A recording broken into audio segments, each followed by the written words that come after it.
What's up guys, Erroneous here, back with another Raid Shadow Legends video. In today's video, I'm going to be going over the top 10 epic damage dealers that you're going to want to empower once epic empowerment comes to the game. So let's get into it.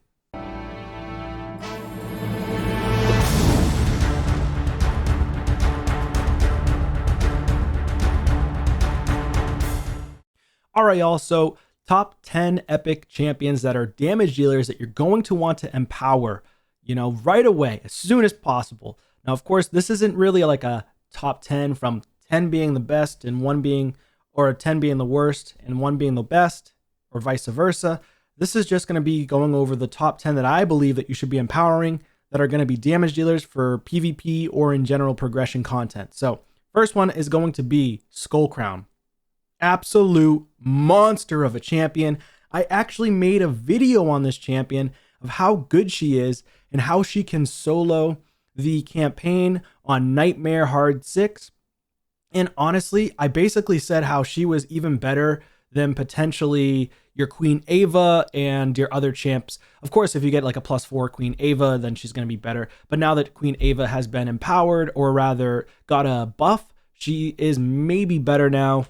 With her AoE skill. If she can kill everybody, she'll reduce the cooldown entirely and then be able to use that skill again. So that's why Queen Ava did creep up on the list, and maybe she's a little bit more powerful. However, if she's not tanky enough and she takes a hit, if Queen Ava takes a hit, she dies. Whereas Skullcrown does place an unkillable on herself, so she won't die right away. And then she can even counterattack too.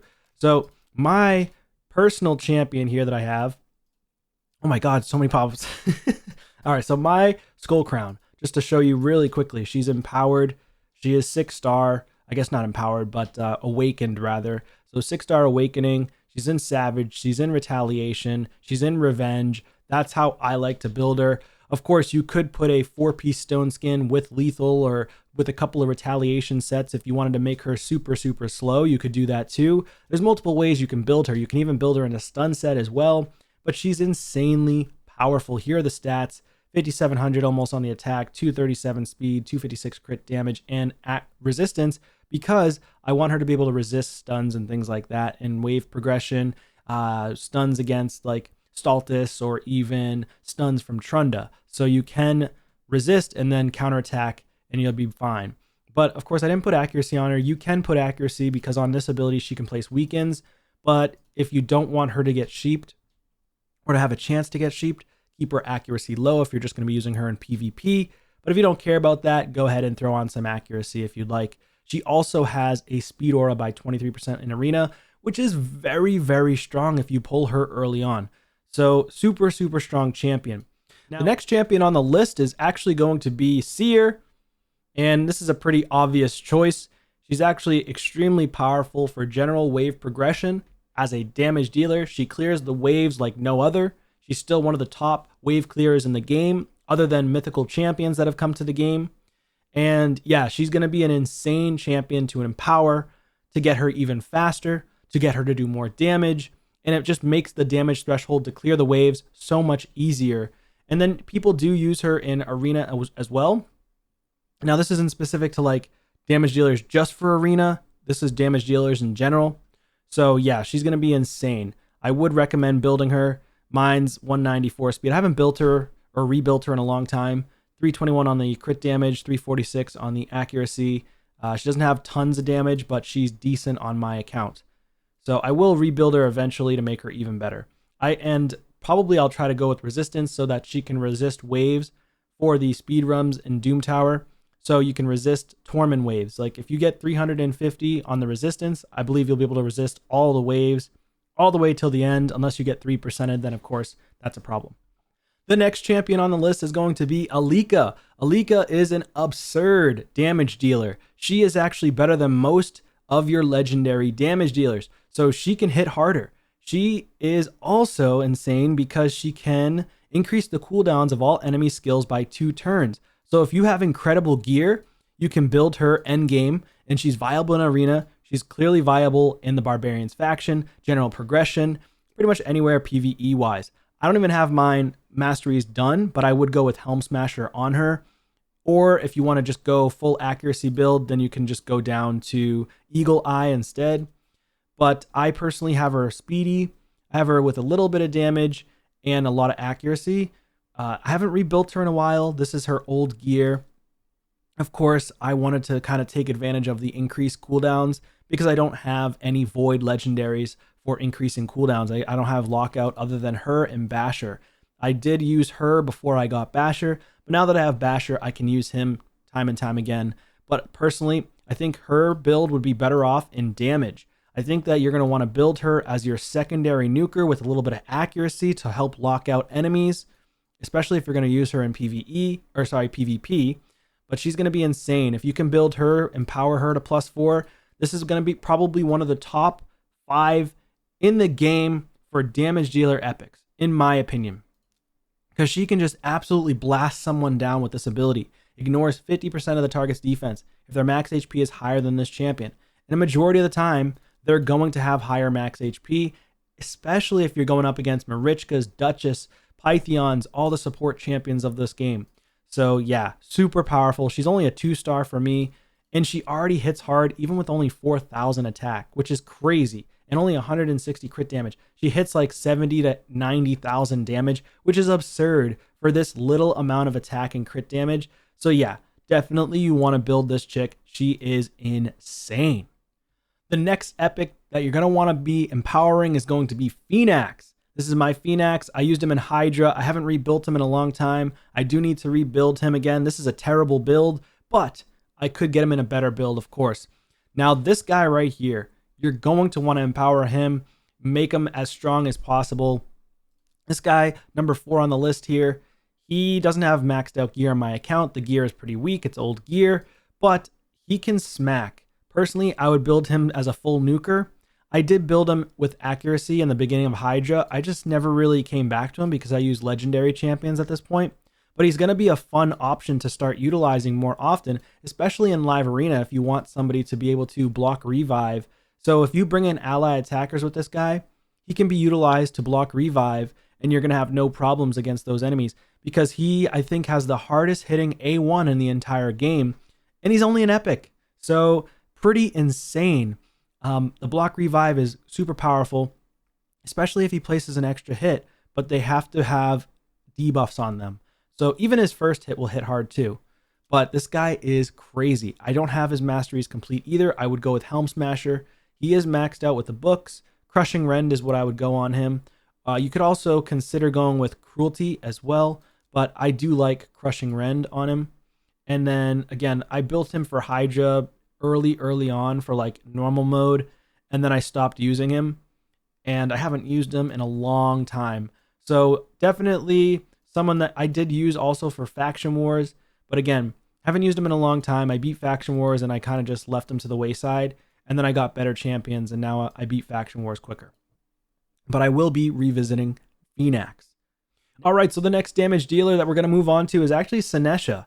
One reason is because she pairs well with Skullcrown, and she has good synergy with her, but also because she can be used in a blender comp. If you ever heard of that, it's using a ally attacker to nuke down the enemy in arena just really quickly. You make her go after Skullcrown, and basically she places an extra hit on enemies that have less than 50% HP after the first hit. So Skullcrown has the opposite, where she places an extra hit if they have more than 50% HP, then she goes in and just wipes them out. Now, she's also good by herself. She's also good as support. Even though it says support, doesn't mean she doesn't do damage. She can nuke with this ability right here, attacks an enemy, and puts the skills on cooldown. Puts all of the target skills on cooldown. Heals an ally with the lowest HP by 25%. So she's a healer, she's a nuker, and then this one here equalizes HP of all allies. The HP levels of all allies will be brought up to the level of the ally with the highest HP. Then heals the target ally by 10% of their max HP. So I don't even have blessings on her, and she does good damage in a stun set. This is just a stun set, and she's not even built for high damage. She's built with accuracy because I utilized her, and I still utilize her in my Faction Wars.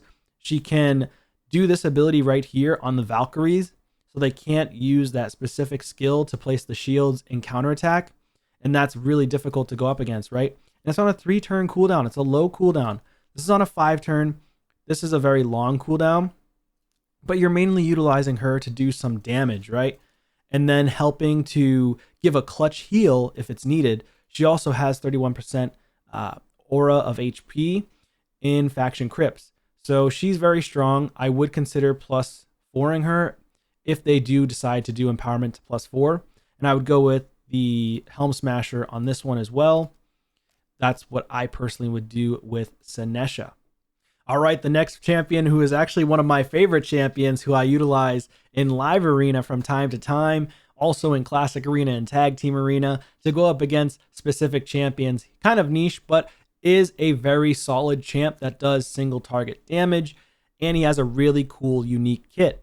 So that's Bushi, man. This guy is underrated times 1,000. Super underrated champion. Most people just see his kit and they're like, he's not that great.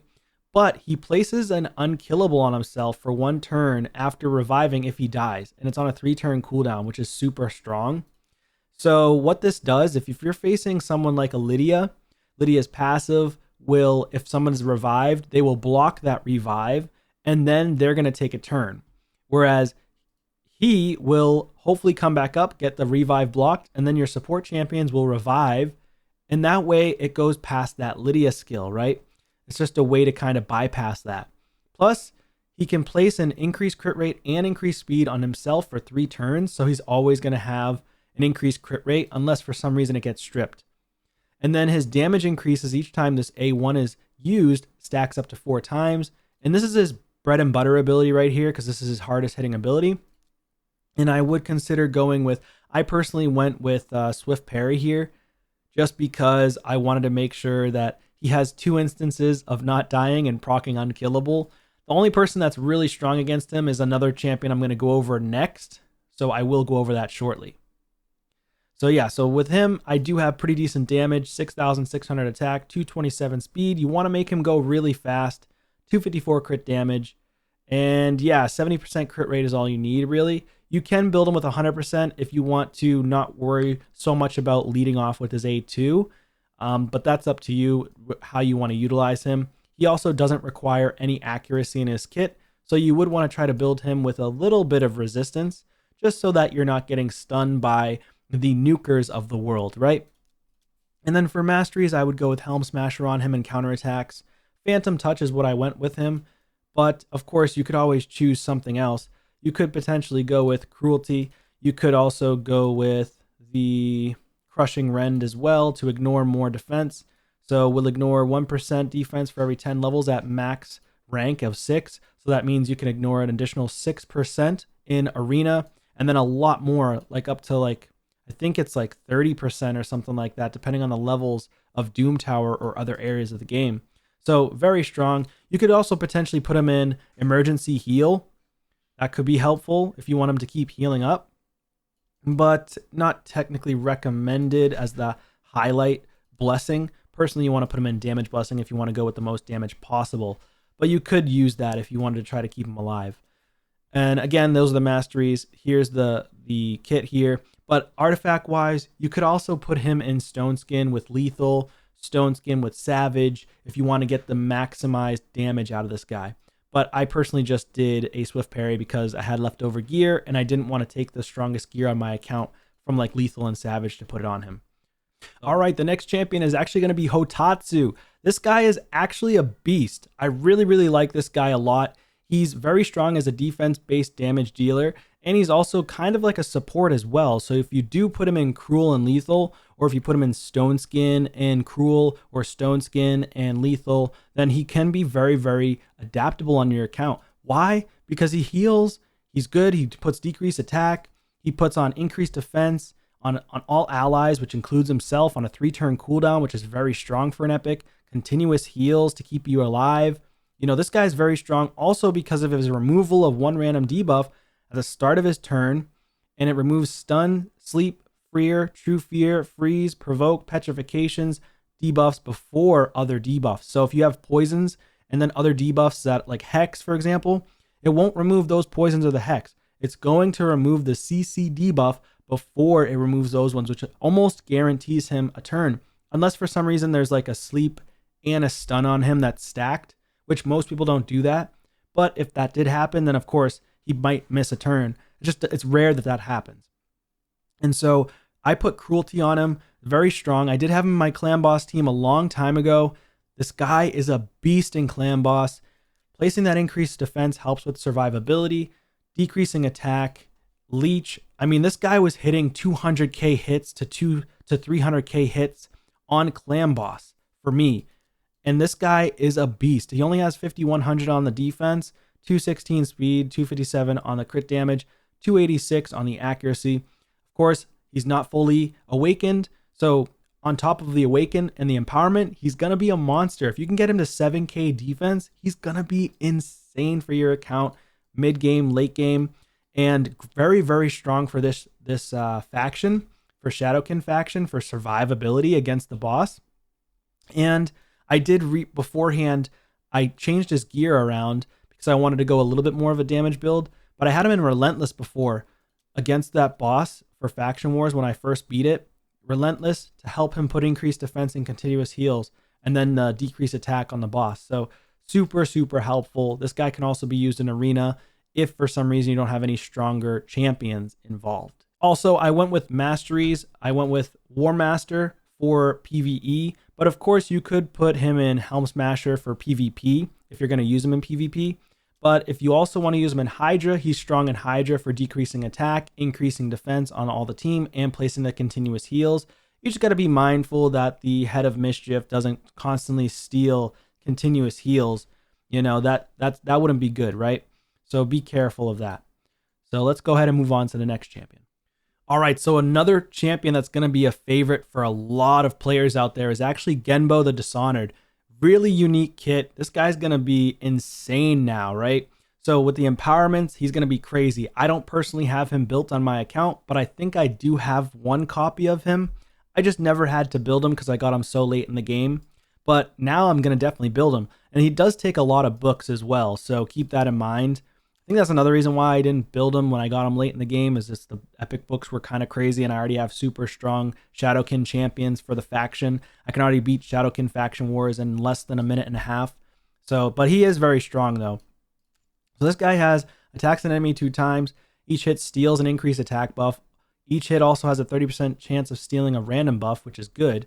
The increased attack cannot be resisted. So you don't need to put accuracy on him unless you want to try to steal another 1 to 2 random buffs. And then here, attacks all enemies, 80% chance of decreasing the duration of all buffs by 1 turn. So this guy is a buff remover. He's actually really, really strong. This effect cannot be resisted on critical hits. So also insane. So this guy is going to be crazy. I think I might actually build him and try him out in live arena because this guy is way stronger than people think. I don't think people have talked about him for a while, but he is insane. And then increase accuracy, or rather increase crit rate and increase crit damage on himself for 3 turns, and grants an extra turn on a 4-turn cooldown, which essentially makes it a 3-turn cooldown. You go into this ability and he just nukes everybody into the ground. He's immune to decreased attack debuffs and will ignore unkillable buffs when attacking under an increased attack. So with this one here, he doesn't place increased attack on himself, so you have to make sure you bring in a champion like an Arbiter to increase attack, increase his speed. Then he goes into this ability, and then he nukes everybody down. Very strong against Delirious, very strong against other champions like Skullcrown, who do place unkillable on themselves. Plus, Genbo also has a speed in arena battles by 20%, which is also extremely powerful. So Genbo the Dishonored is going to be a must empower champion. The next epic champion on the list is going to be Durandil. He is a force-based champion that's an attack-based champion. Looks really cool. He does have very strong hitting abilities. He also has a freeze on the A1, 30% chance on each critical hit. So, or actually, the chance increases to 30% on each critical. So each hit typically has a 20% chance to place a freeze. If you don't want to put accuracy on him, you don't need to. If you're just going to use him for a pure nuker, then that's totally fine. But this ability right here on attacks all enemies ignores 15% of their defense and then fills his turn meter by 10% for each critical. So if you're facing 4 people in arena, you're going to increase his turn meter by 40%, which sets him up for another turn potentially. And it is booked out to a 3-turn. And then this one here is booked down to a 4-turn. The Royal Assassin ability ignores 50% of defense. Perfect Veil on him for 2 turns if it is a critical hit, which is very strong because it allows him to stay alive. So if you're just trying to nuke one person, it's going to be powerful, right? If you want to try to go for Rotos, though, you're probably going to want to use the double hit here with Brumal Razors, which isn't his strongest hitting ability, but it could potentially place a freeze on Rotos. And then the AoE is very strong. This ability is very strong. This will nuke almost anybody. And yeah, he's a very, very strong champion.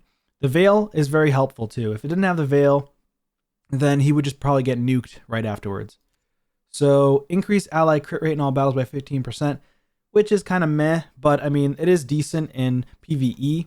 But for PvP, this is where you're going to want to use this guy. He can be used in hard Fire Knight, but honestly, personally, I would just build him specifically for the faction wars or for PvP in Arena.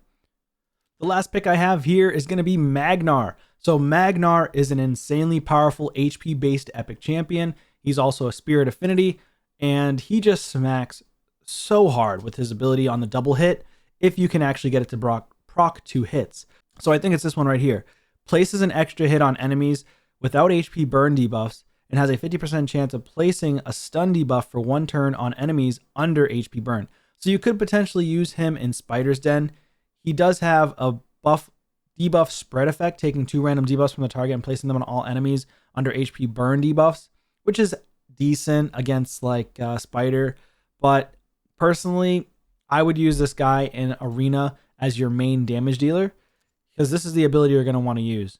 And then just make sure you don't have HP burn out there on the enemies and you're good to go. He'll place an extra hit. So that's super, super powerful. He also has a decreased defense on the A1. So you could put him with accuracy if you wanted to. But honestly, if you're going to want to go for maximizing his damage, you're just going to go for a full damage build. He also has defense in Doom Tower battles, which is strong too. And this champion heals by 1% of their max HP every time anyone in the battle takes damage from HP burn. So that's actually really, really cool. So in Ice Golem, he could be pretty strong for hard mode Ice Golem for the waves and helping stay alive on the waves. And then, but obviously against the boss, if he does too much damage, then he's going to kill you, right? So be careful on that.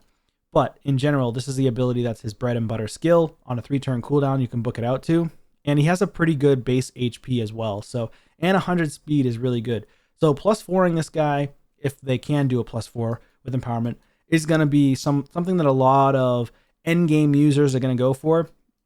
Because this guy used to be meta back in the day, believe it or not. And people were using him in their arena defense, trying to either stall or just counterattack and do damage, right? They were going to be going second and winning the game. So also looks insanely cool too. Like this is really cool aesthetics right here on the back with someone like basically like stealing their soul or something. That's super, super cool. But yeah, in general, this guy is a monster. So those are my 10 champions that I would utilize as damage dealers to empower. Those are the first ones I would personally empower once the epic empowerment comes to the game. Let me know your thoughts and comments down below. Who would you empower? Do you think that the champions on my list were a little bit, I was too uppity on them? Maybe they're too overrated? Let me know your thoughts and comments down below. Anyways, thank you guys so much for watching. Please consider subscribing on your way out, and I'll see you on a video soon. Take care.